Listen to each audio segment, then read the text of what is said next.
Hello. For this evening's look at weather around the world, I'd like to start in the United States, where tornadoes during Monday night and Tuesday were deadly in some southern states, Nashville, for example. And unfortunately, this time of year, you're finding that the waters are warming in the Gulf of Mexico. You've still got cold air in place across the continent. Where the two combine, you get some really intense falls of rain. So as well as again, a severe storm risk through the rest of Wednesday into Thursday and the risk of tornadoes. The potential is there for some very large rainfall amounts up through the Mississippi Valley as well, which is already flooded in many areas.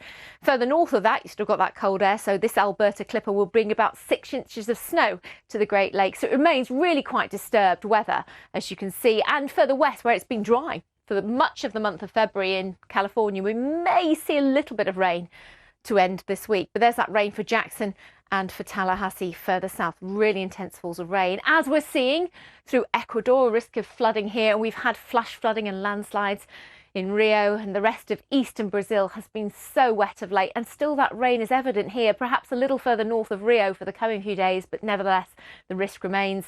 Wildfires and heat across the south of Africa. Rain is the concern for Madagascar. We may see a storm developing in the Indian Ocean we need to watch for, and that would of course enhance the rains further across Madagascar. Some more showers to come for northern states of India, more rain actually for Indochina. It's been very dry here of late, and more heavy showers through Indonesia, and at times we are going to see the temperatures fluctuate again in the likes of southern China, Hong Kong, with some more rain to come here and for Japan.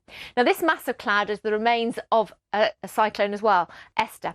Now that will give soaking rains on Thursday for some parts of Queensland and New South Wales, where we've largely escaped the summer rain. So that will be a welcome change here, but it could cause some flash flooding. And then it moves out into the Tasman Sea, the remnants of that moisture, and it may well then return northwards into New Zealand for the weekend. But ahead of it, a lot of warmth with that northerly breeze, but then we'll see a drop in temperatures. That rain potentially arrives later in the weekend, early next week. The showers are there, as you can see from that weather system in Brisbane and in Sydney.